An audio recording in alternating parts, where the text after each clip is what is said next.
We're testing the microphones and the cameras right now. How do we look? You look beautiful. Yeah, you sound beautiful. Yeah, well, thank you. I appreciate that. It's going to be a big show today. Yeah. I was checking the schedule. You know, I always like to be surprised, not to know who's coming. So we got a guy that's going to come in. He's a local wine guy. And he's going to teach us all about wine and his place and everything. But it's also Magic Day. Can you see? We got another guy over here. Diamond Jim.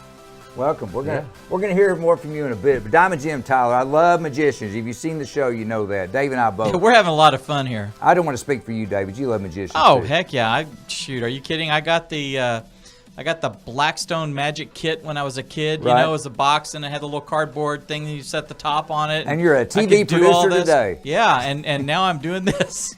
But could you do stuff when you were little Dave? Yeah, I had some coin tricks and a few things like that. I've never gotten really dexterous with my fingers, you know. Right. Like I was watching him earlier. We was playing with a deck of cards and he was just like cutting them with his hands. I can't do that yet, and I can't roll quarters and stuff. But actually, all three of my girls are good like that. Okay, so this is a little lead-in. We're just kind of tweaking the dollars and everything, but I got you here. I'm taking advantage. Boom. Can you do a little something? Do something, Magic Boy. Since you mentioned coins. Oh, just happen to have some. There we are. So I've got a couple of different. I've got a silver $50. Yeah. And a copper English penny. Nice. Oh, I like to use it because it's the same size. Yeah, just think how big their $50 are. Huge over there. Like a manhole. So what I'm going to do is I'm going to take one very fairly, put it in my pocket, and you have to remember which one's left in the hand. Okay. So you have to know which coin's left. Right. Do you know which one? Well, supposedly it's the silver one. Let me start over. Okay, you got two. You got both of them You got here. copper. Yeah. You got silver. Yeah. So if I take one, the silver, the put it silver. here, that leaves the. It's got to be the copper Let me start one. over. Okay, you got two coins. This one's my favorite, the $50. And I'll tell you why. Because that coin, when it was a baby, when it was a nickel, I taught it how to walk. That's what he was talking about. Oh, look at that, walking. You know, most coins fall down. Yeah. This one's got an eagle on it. So check this out. I actually taught it how to fly. Give an instant replay here. It's just go hup, go straight up like that. Aren't you glad I use my powers for good? I am glad you do use your powers for good. Yeah, So I could be naked at any point now. I can see where this I is already going. am. The copper, the silver goes here. Yeah. And that leaves which one? That's I got it. It's the bronze one this time. Right. I see it. Until I do the secret move. Do you know the secret move? Of course not. That's when you move out in the middle of the night. Oh, I do know it. Okay. I've experienced that before. So watch. What I do is when I snap, it jumps out of my pocket, in my hand, up my sleeve, across my shoulders, right back over here. Oh, there it is. So this one's for the money. Here, I'll reach in. Okay, I got the copper one. Copper one, yeah. Put it here. I'll make you a deal. Okay. Tell me how many are in my hand, Brian. If you're right, Yeah. I'm going to give you all three of them. Okay, I guess I'll go 3. Actually, it's into the trick. But, yes, That's Diamond Jim Tyler, everybody. We're gonna learn more about him later. But we're chatting off the air. You're a local guy. You're a local North Texas guy. born and raised in Dallas. But you performed everywhere. all over the world. That's It's awesome. a hard way to make an easy living. Well, you've been doing it quite a while, I'm guessing. Yeah, I wasted the first 4 years of my life.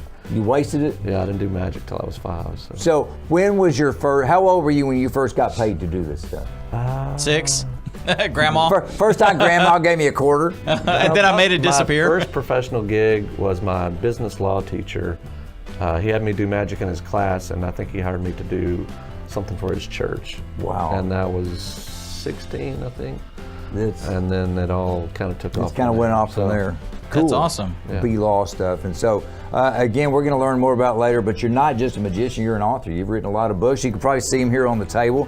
Yeah, the Bamboozler books. Bamboozler books. So we're going to learn about bamboozling people.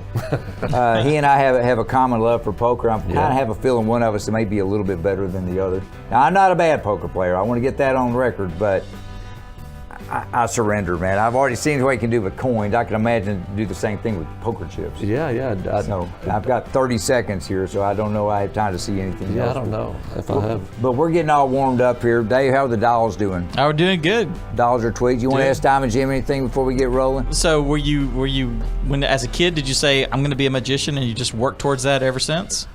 Well, I always loved magic, Yeah. but I never knew, that I would do it for a living until my last year in college, I was working on my criminology degree.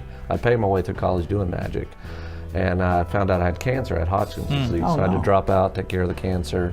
And so after going through all that, I thought, you know what, life's short. You should do Yeah. what you love. And so I started competing in contests and winning, and then my first book, I wrote it and it became a bestseller in the magic world. And before I knew it, all these conventions that I used to pay to go to were asking me to come. Sounds to me like awesome. Overall, somebody had a plan for you all along. Yeah, that's what's good. the saying? Man makes plans and God laughs. Yeah. Yeah. All right, let's start our show, guys. All right, thank you. We'll see y'all soon.